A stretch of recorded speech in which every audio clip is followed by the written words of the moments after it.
Hello बच्चों, स्वागत है आप सभी का हमारे YouTube channel RP online classes में।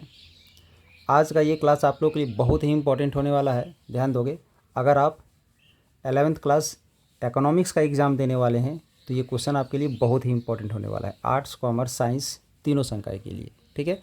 एक्चुअली में ये तो क्वेश्चन है हमारा जो है, ध्यान दोगे, झारखंड वार्षिक परीक्षा 2023, ठीक है।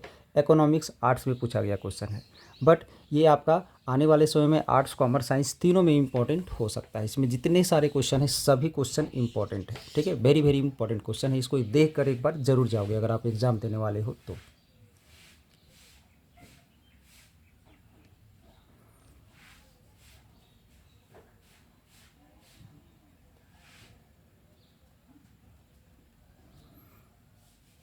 ध्यान दोगे, फर्स्ट क्वेश्चन क्या है, निम्नलिखित में से आर्थिक क्रिया का एक उदाहरण कौन सा है, ठीक है। तो इसमें ऑप्शन है, 4 ऑप्शन। ध्यान दोगे, दोस्त की शादी में शामिल होना, तो ये जो है सो सामाजिक और आर्थिक दोनों क्रियाएं हैं।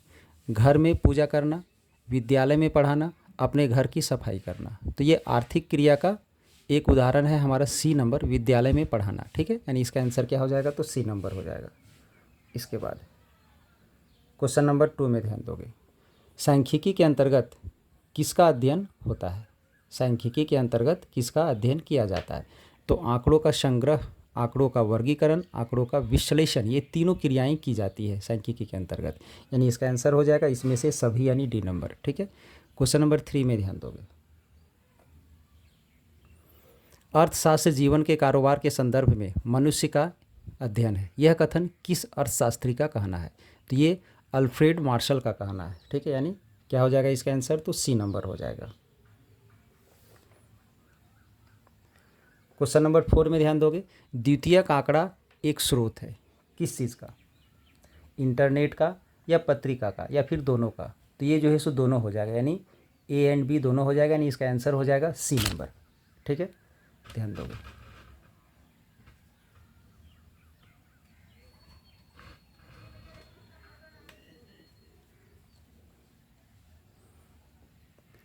क्वेश्चन नंबर 5 में ध्यान दोगे, भारत में जनगणना का कार्य किस संस्था के द्वारा होता है, तो ये भारत की जनगणना के द्वारा होता है, भारत की जनगणना के द्वारा होता है।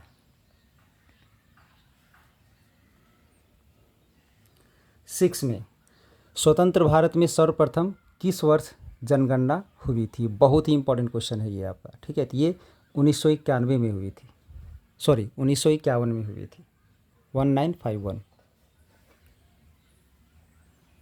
7 है, आंकड़ों का कालिक वर्गीकरण का आधार क्या होता है, तो यहाँ ध्यान दोगे, जैसे कि नाम से ही पता चल रहा है, कालिक वर्गीकरण जो समय के आधार पर होता है, कालिक वर्गीकरण, यानी इसका आंसर हो जाएगा ए समय।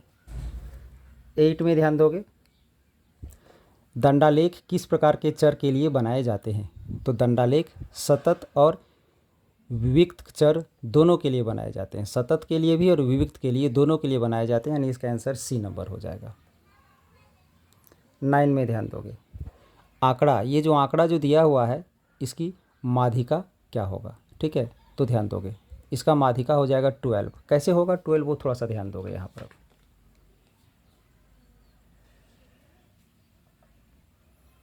तो ध्यान दोगे, क्वेश्चन नंबर 14 फिर से, शायद हमको लगता है हम बता तो दिए बट कैमरा ऑफ था मेरा, ठीक है। ध्यान दोगे, यदि किसी आंकड़े का मानक विचलन, 14 नंबर, मानक विचलन यानी सिग्मा, सिग्मा का मान क्या दिया हुआ है, तो 32 दिया हुआ है, ठीक है। और समांतर माध्य मतलब एक्स बार का मान दिया हुआ है 100, ठीक है। तो इसमें विचरण गुणांक निकालना है। विचरण गुणांक का फॉर्मूला होता है sigma bye x bar into 100, ये होता है फॉर्मूला किसका, विचरण गुणांक का। तो इसका वैल्यू पुट करोगे 32, इसका वैल्यू 100 और इंटू में 100, सॉल्व करोगे तो कितना आ जाएगा, 32% आ जाएगा, ठीक है। इसका वैल्यू क्या आ गया, तो 32% हो गया। ये है 14 का आंसर।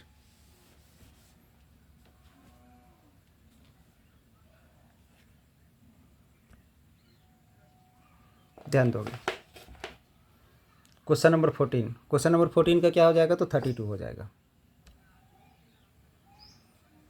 इसके बाद क्वेश्चन नंबर 15 में ध्यान दोगे, सहसंबंध गुणांक का परास क्या होता है? तो सहसंबंध गुणांक का परास मतलब उसका रेंज -1 से +1 के बीच में होता है। ठीक है, -1 कब होता है? जब वो पूर्णतः ऋणात्मक होता है, और +1 कब होता है? जब वो पूर्णतः पॉजिटिव होता है। जैसे यहाँ दिया हुआ है, यदि दो चरों के बीच का सहसंबंध गुणांक ऋणात्मक कब होगा? तो सहसंबंध गुणांक का मान क्या होगा? तो माइनस हो जाएगा, क्योंकि ऋणात्मक बोला है तो -1 हो जाएगा। ठीक है, इसके बाद कोटि सहसंबंध के विकास का श्रेय किसे जाता है? तो वो स्पीयरमैन को जाता है। ठीक है, यानी सी नंबर 17 का क्या हो जाएगा? तो सी नंबर हो जाएगा।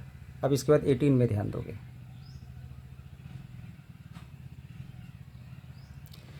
निम्न में से कौन सा सूचकांक खुदरा कीमतों में औसत परिवर्तन को मापता है? तो वो हो जाएगा उपभोक्ता कीमत सूचकांक, उपभोक्ता कीमत सूचकांक। ठीक है, अगला है पासे का कीमत सूचकांक में किसे भार के रूप में प्रयुक्त किया जाता है?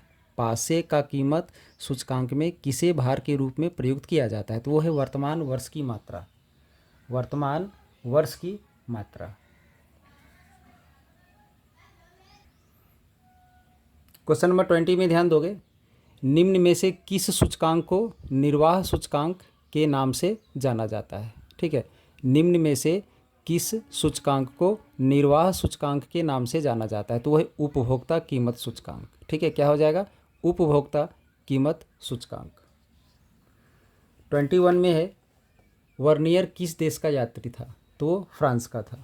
ठीक है, इसके बाद योजना आयोग के अध्यक्ष कौन होते हैं? तो वह है प्रधानमंत्री। ठीक है, 23 में ध्यान दोगे, भारत में अंतिम पंचवर्षीय योजना कौन सी थी? भारत में अंतिम पंचवर्षीय योजना कौन सी थी? तो वो तो 12वीं। ठीक है, भारत में नई आर्थिक नीति की शुरुआत किस वर्ष की गई थी? 1991 में। क्वेश्चन नंबर 25 में ध्यान दोगे, समृद्धि से क्या तात्पर्य है? ठीक है, वस्तुओं या सेवाओं की उत्पादन क्षमता में वृद्धि से, या उत्पादन पूंजी के भंडारण में वृद्धि से, या परिवहन तथा बैंकिंग आदि सेवाओं का विस्तार, ये सभी हो जाएगा, यानी इसमें से सभी। 26 में ध्यान दोगे, औद्योगिक नीति 1956 को किस पंचवर्षीय योजना का आधार बनाया गया था? तो वो दूसरी पंचवर्षीय योजना। ठीक है, बी नंबर हो जाएगा। 27 में ध्यान दोगे, निम्नलिखित में से अप्रत्यक्ष कर का उदाहरण कौन सा है? तो वो है आयकर। आयकर जो है सो अप्रत्यक्ष कर का उदाहरण है। 28 में है, निम्न में से कौन सा देश विश्व में कपास का सबसे बड़ा उत्पादन देश है? ठीक है, तो वो है हमारा भारत।